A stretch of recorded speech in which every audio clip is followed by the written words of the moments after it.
एक लड़के को पता चलता है कि उसके फादर का किसी लड़की के साथ अफेयर चल रहा है। इसके बारे में उसने और भी जाना तो उस लड़की के साथ उसका भी अफेयर हो जाता है। मतलब एक साथ फादर और सन इनका एक ही लड़की के साथ अफेयर चल रहा था। अब आगे क्या होगा ये आज की हमारी मूवी तो only living boy in New York इसमें हम देखेंगे। अगर आपको वीडियो अच्छा लगता है तो प्लीज इसे लाइक और कमेंट जरूर कर दीजिएगा। अब बिना किसी देरी के एक्सप्लेनेशन स्टार्ट करते हैं। मूवी स्टार्ट होती है और हम हमारे मेन कैरेक्टर थॉमस को देखते हैं। थॉमस अपने फ्रेंड के साथ जिसका नाम है मिमी एक आर्ट गैलरी में आया हुआ था। उसे एक्चुअल में एक राइटर बनना है और इसी के लिए आजकल वो स्ट्रगल कर रहा है।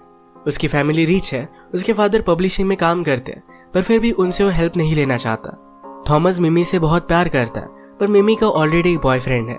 एक रात इन दोनों ने साथ बिताई थी जो इन दोनों के लिए बहुत ही ब्यूटीफुल थी। आज मिमी ने थॉमस से कहा मुझे एक वर्कशॉप के लिए एक अलग कंट्री में जाना पड़ेगा। थॉमस इस बात से बहुत अपसेट हो गया। उसकी लाइफ में एक ही कांस्टेंट है और वो है मिमी। उससे वो बहुत प्यार करता है, इस तरीके से उसे जाने नहीं दे सकता। ये सारी बातें उसने उसे कही पर मिमी कहती है कि हम दोनों में क्या है ये हमें अब तक पता नहीं है, मेरा बॉयफ्रेंड है। थॉमस मिमी से कहता है जो रात हमने साथ में बिताई थी वो बहुत ही स्पेशल थी पर मिमी को ऐसा नहीं लगता। वो कहती कि उस रात हम ड्रंक थे, हमने ड्रग्स भी लिए थे। वो हमेशा थॉमस को इसी तरीके से ट्रीट करती है, कभी भी सीरियसली लेती नहीं। थॉमस उसे कहता है मुझे तुम्हारा सिर्फ फ्रेंड नहीं बनना है, उसे ज्यादा होना है, पर मिमी इस बात के लिए मना कर देती है।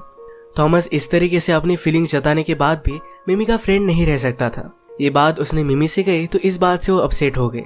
इसके बाद जब वो घर पर आया तो एक स्ट्रेंजर उससे बात करता है, कहता है कि तुम बहुत ही अपसेट लग रहे हो, क्या लड़की का मामला है, उसका नाम क्या है। थॉमस को तो पहले अजीब लगा पर वो कहता है उसका नाम है मिमी। ये स्ट्रेंजर उससे कहता है मैं तुम्हें हेल्प कर सकता हूँ, अगर तुम मुझे उसके बारे में बताओ तो शायद वो तुम्हारी गर्लफ्रेंड हो जाएगी। थॉमस को ये बात बहुत ही अजीब लगी। इस बात को इग्नोर कर अपने रूम में चला जाता है। इस स्ट्रेंजर का नाम था गेराल्ड पर थॉमस को उसका रियल नेम अब तक पता नहीं है। ये मूवी में उसे आगे पता चलेगा। गेराल्ड की बात पर थॉमस ने सोचा और फिर उसके पास वो फिर से वापस आ जाता है। थॉमस ने अपनी पूरी प्रॉब्लम के बारे में गेराल्ड से बात की।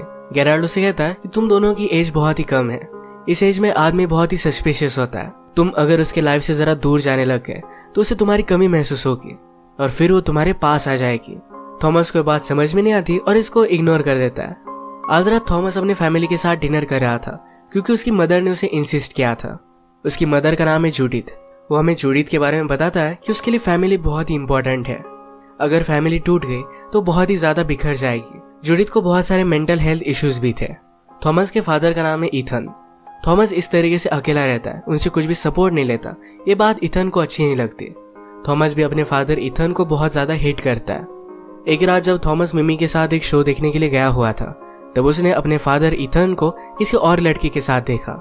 ये लड़की हमारी और एक मेन कैरेक्टर है और इसका नाम है जोएना। थॉमस इस बात से बहुत ज्यादा डिस्टर्ब हो गया।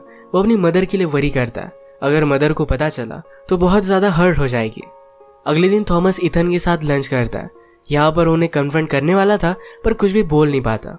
थॉमस ने राइटर बनने के लिए कॉलेज भी छोड़ दिया था तो ईथन उसे कहता है कि एक करियर काउंसलर है, उससे तुम बात कर लो, तुम्हारे करियर के लिए बहुत ही अच्छा होगा। थॉमस फिगर आउट नहीं कर पाता कि ईथन ने ये सब किया क्यों होगा। रात में वो और गेराल्ड जब ड्रंक हो रहे थे तो गेराल्ड ने उसे पूछा तुम लाइफ से चाहते क्या हो। थॉमस को अब तक इस बात के बारे में कुछ भी पता नहीं है। वो राइटर तो बनना चाहता है, बचपन में उसने स्टोरीज भी लिखी थी। ये जब उसने ईथन को दिखाए तो ईथन ने उससे कहा कि ठीक ठाक है। इसमें उन्हें कुछ भी अलग नहीं लगा था, उन्होंने उसे इनकरेज नहीं किया था। जब ईथन यंग थे तो वो भी राइटर बनना चाहते थे पर उनमें उतना ज्यादा टैलेंट नहीं था, इसी वजह से पब्लिशिंग की कंपनी उन्होंने खोल ली। इसमें वो सक्सेसफुल हो गए थे।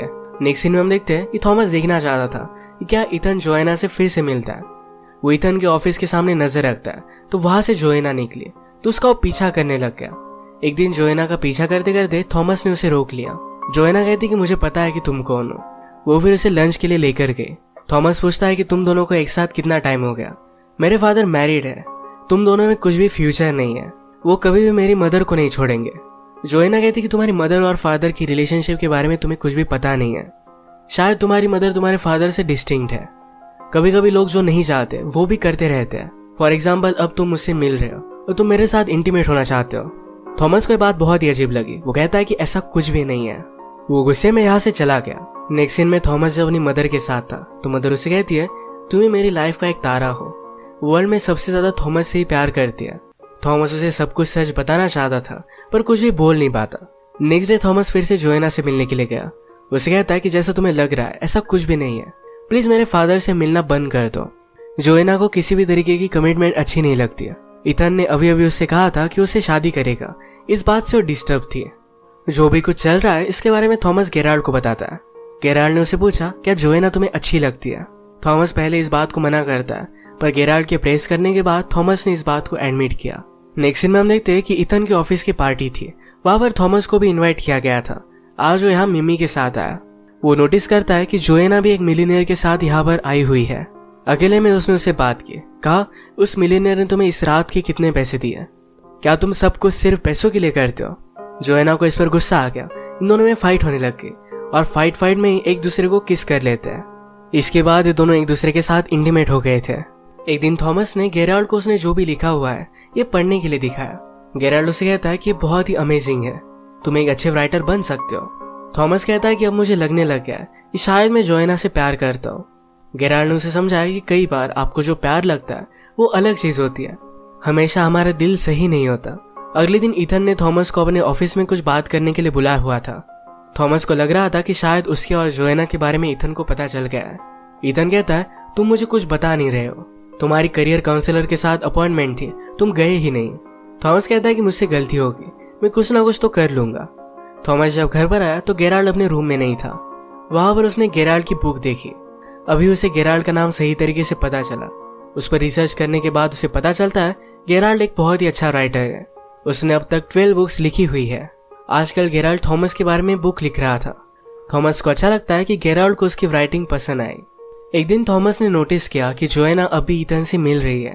वो मिमी के साथ था। मिमी उसे कहती है, तुम्हारे और जोएना के बीच में कुछ चल तो नहीं रहा? उस रात पार्टी से तुम दोनों अकेले घर गए थे। वो फिर खुद ही बोलती है कि तुम ऐसा कुछ भी करोगे नहीं, तुम उन लोगों में से नहीं हो। आज रात जब थॉमस जोएना के साथ था तो उसे कहता है, तुम इथन से मिलना बंद कर दो। जोएना भी अब ट्रबल में थी। वो थॉमस और इथन दोनों की केयर करती थी। उसे क्या करना चाहिए समझ में आ नहीं रहा था। उसने फिर डिसाइड किया कि वो थॉमस और इथन इन दोनों से ब्रेकअप कर लेगी। थॉमस इथन को फोन पर जोएना से झगड़ता हुआ देखता है। उसे लगता है कि इथन से उसने ब्रेकअप कर लिया है। एक रात इथन की यहाँ पर पार्टी थी। थॉमस ने गेराल्ड को भी इस पर इन्वाइट कर लिया। दूर से थॉमस ने गेराल्ड को मिमी दिखाई। मिमी जूडिथ के साथ खड़ी थी तो गेराल्ड ने कहा, तुम्हारी मदर बहुत ब्यूटीफुल है। इस पार्टी से अकेला रहने के लिए जोएना रूफटॉप पर चली गई। गेराल्ड उसके पास आया, कहता है, मुझे पता है कि तुम क्या कर रही हो, पर अगर इसमें थॉमस हर्ट हुआ तो तुम्हें मुझे आंसर करना पड़ेगा। मैं तुम्हारा बहुत बुरा हाल करूंगा।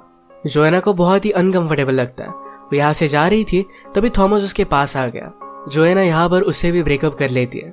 जोएना कहती है, तुम्हारे फादर ने मुझे प्रपोज किया, अब ये सब करना गलत होगा। इस बात से थॉमस गुस्सा हो गया। उसे लग रहा था कि इथन और जोएना शादी कर लेंगे तो सब कुछ बताने के लिए अपनी मदर के पास वो जा रहा था, पर अपनी मदर को इथन के साथ वो खुश देखता है। उनका मूवमेंट वो रुइन नहीं करना चाहता था तो उससे कुछ भी नहीं बताता। पार्टी से वो गुस्से में जा रहा था तो मिमी भी उसके पीछे पीछे आई। आजकल थॉमस उससे दूर रह रहा है। उसे बुरा लगा, इस वजह से उसने अपने बॉयफ्रेंड से ब्रेकअप कर लिया। ये बात वो थॉमस को बता देती है। थॉमस उसे जोएना के बारे में सच बता देता है। इस बात से वो डिस्टर्ब हो गए, वहां से चली जाती है। आज रात थॉमस अपनी मदर के साथ ही घर में रुका। सुबह होने पर जूडिथ पूछती है कि बात क्या है, तुम डिस्टर्ब लग रहे हो। थॉमस कहता है कि एक बात है जो मुझे करनी पड़ेगी, पर इन सब से मैं भाग भी सकता हूँ। जूडिथ ने कहा कि कभी कभी आपको चीजें करनी पड़ती है, यही लाइफ में आगे बढ़ने का एक तरीका होता है। वो फिर इथन के पास पहुंचा। जोएना भी उसके पीछे चल जाती है। जोएना नहीं चाहती थी कि इथन को कुछ भी पता चले, पर थॉमस उसे सब कुछ बता देता है। इथन इस पर बहुत ज्यादा गुस्सा हो जाता है। कहता है कि मैंने तुम्हारे साथ सब कुछ सही किया, तुम जो डिजर्व करते थे ये सब कुछ मैंने तुम्हें दिया। उसे मार सकता था पर अपने आप को कंट्रोल कर लेता है। रोते रोते वहां से वो चला गया। जोएना थॉमस को उसके बचपन की एक तस्वीर दिखाती है। जोएना ने कहा कि इथन ने तुम्हारे लिए क्या किया इसके बारे में तुम्हें पता भी नहीं है। ये तस्वीर जब थॉमस देखता है तो इस तस्वीर में गेराल्ड भी है। वो बचपन में उसका गेम देखने के लिए आया हुआ था। थॉमस फिर घर पर आया और गेराल्ड की बुक को पढ़ता है। इससे उसे सब कुछ चीजें पता चलती है। एक्चुअल में गेराल्ड, इथन और जूडिथ ये यंग एज में फ्रेंड हुआ करते थे। इथन और जूडिथ की शादी हो गई थी। बहुत साल बीत गए और उन दोनों को बच्चा नहीं हुआ था। ये मेडिकल प्रॉब्लम इथन की थी। अब इथन और जूडिथ ने मिलकर डिसाइड किया कि वो किसी की हेल्प लेंगे। ये दोनों गेराल्ड को लाइक करते थे तो गेराल्ड से उन्होंने हेल्प ली। जूडिथ और गेराल्ड ने एक बहुत ही रोमांटिक सी रात बिताई। जूडिथ इसके बाद प्रेग्नेंट हुई। उसी का बेटा थॉमस है, यानी कि थॉमस एक गेराल्ड का ही बेटा था। अब थॉमस और गेराल्ड जब बात करते हैं तो हमें पता चलता है गेराल्ड और जूडिथ हमेशा से एक दूसरे से बहुत प्यार करते थे। थॉमस को अच्छा बचपन मिल पाए, इथन और जूडिथ में कुछ भी डिवोर्स ना हो, इस वजह से गेराल्ड इन्हें छोड़कर चला गया था। इथन और जूडिथ में अब कोई भी प्यार नहीं था, पर फिर भी वो थॉमस के लिए एक साथ रह रहे थे। कभी कभी गेराल्ड जब थॉमस को मिस करता तो उसका गेम देखने के लिए आया करता था। उसे दूर से ही देखकर उसे बहुत अच्छा लगता। अब बहुत सालों बाद उसे लगा कि थॉमस से उसे मिलना चाहिए। थॉमस में जो टैलेंट है इसे बढ़ावा देना चाहिए। इस वजह से वो फिर से उसकी लाइफ में वापस आ गया था। ये दोनों जब बात करते तो थॉमस को बहुत अच्छा लगा। उसे अच्छा लगा कि उसका टैलेंट अपने फादर से आता है। वो फिर अपनी मदर से मिलने के लिए गया। सारी चीजों को उसने एक्सप्लेन किया। जूडिथ पूछती कि गेराल्ड कैसा है। वो भी उससे प्यार करती है, हमेशा उसकी बुक्स पढ़ती है। अब मूवी में हम देखते हैं कि 1 साल बीत चुका है। थॉमस ने अपनी एक बुक कंप्लीट कर सेल भी किया। आज उसे मिलने के लिए फिर से इथन आया हुआ था। सब कुछ चीजें क्लियर होने के बाद इन दोनों में फिर से रिलेशनशिप बहुत ही अच्छी हो गई है। वो इथन को अपने फादर की तरह ही मानता है। जोएना सचमुच में इथन से बहुत प्यार करती थी, तो अब ये दोनों एक साथ है। गेराल्ड ने भी अपनी बुक को पब्लिश कर दिया था। जूडिथ और गेराल्ड 20 साल बाद एक दूसरे से मिले और अब एक साथ थे। थॉमस इन दोनों को देखकर बहुत खुश था। यही पर मूवी एंड हो जाती है। अगर आपको वीडियो अच्छा लगा तो प्लीज इसे लाइक कर दीजिएगा। मैं बहुत सारी मूवीज लेकर आता रहता हूँ, तो प्लीज इस चैनल को सब्सक्राइब कर दीजिए और बेल नोटिफिकेशन आइकन दबाना मत भूलिएगा।